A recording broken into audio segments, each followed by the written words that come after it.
சென்னை நொளம்பூரில் புகார் கொடுக்க வந்தவரை காவல் ஆய்வாளர் அவமானப்படுத்தியதாக கூறப்படும் வழக்கை விசாரித்த உயர்நீதிமன்றம் வெள்ளை சட்டையுடன் வந்தால்தான் மரியாதை தருவீர்களா என கேள்வி எழுப்பியுள்ளது.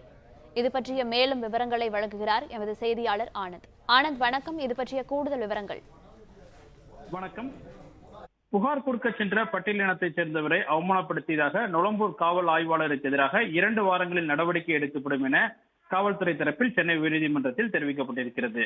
சென்னை நொளம்பூரில் உள்ள அடுக்குமாடி குடியிருப்பு நலச்சங்கத்தில் நிதியில் முறைகேடு செய்வதாக புகார் அளித்த குடியிருப்பு உரிமையாளரான நான்குநேரியைச் சேர்ந்த வானமாமலை என்பவர் பட்டியலினத்தைச் சேர்ந்தவர் என்பதால் அவரை அவமானப்படுத்தும் வகையில் குடியிருப்பு உரிமையாளர் ஒருவர் வாட்ஸ்அப் குரூப்பில் ஜாதி ரீதியான கருத்துக்களை பதிவு செய்ததாக கூறப்படுகிறது.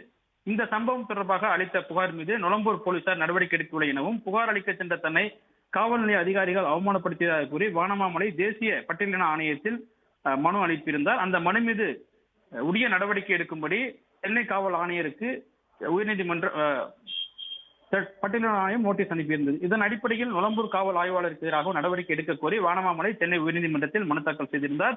இந்த வழக்கு உயர்நீதிமன்ற நீதிபதி வேல்முருகன் முன்பாக விசாரணைக்கு வந்தது. அப்பொழுது காவல்துறை தரப்பில் தாக்கல் செய்யப்பட்ட பதில் மனுவில் மனுதாரர் குறிப்பிட்ட நபர்களுக்கு எதிராக வழக்கு பதிவு செய்யப்பட்டிருப்பதாக தெரிவிக்கப்பட்டது. ஆனால் மனுதாரரின் கோரிக்கையின் அடிப்படையில் புலன் விசாரணை அதிகாரி மீது என்ன நடவடிக்கை எடுக்கப்பட்டது என காவல்துறை தரப்பிற்கு நீதிபதி கேள்வி எழுப்பினார். காவல் ஆய்வாளர் முன் அமர புகார்தாரருக்கு அனுமதி வழங்கப்படவில்லை எனவும், வெள்ளை சட்டையுடன் வந்தால்தான் சிவப்பு கமல வரவேற்பு தருவீர்களா எனவும், அழுக்கு சட்டையுடன் வந்தால் புகாரை ஏற்க மாட்டீர்களா எனவும், அவர்கள் வாக்களித்தால் அந்த வாக்கினை எண்ண மாட்டீர்களா எனவும் நீதிபதி சரமானிய கேள்வி எழுப்பினார். மேலும் மக்கள் வரிப்பணத்தில் ஊதியம் பெற்றுக்கொண்டு நீங்கள் சொல்பவர்கள் தான் இருக்கையில் அமர வேண்டும், மற்றவர்கள் அமரக்கூடாது என கூற நீங்கள் யார் எனவும், அரசு அலுவலகம் அனைத்து மக்களுக்கும் பொதுவானது எனவும் நீதிபதி தன்னுடைய கருத்தினை பதிவு செய்திருந்தார்.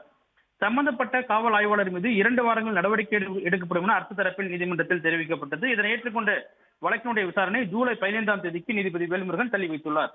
பிளே ஸ்டோர் மற்றும் ஆப் ஸ்டோரில் இருந்து பாலிமர் செயலியை QR கோடு மூலம் பதிவிறக்கம் செய்யுங்கள். செய்திகளை உடனுக்குடன் பெறுங்கள்.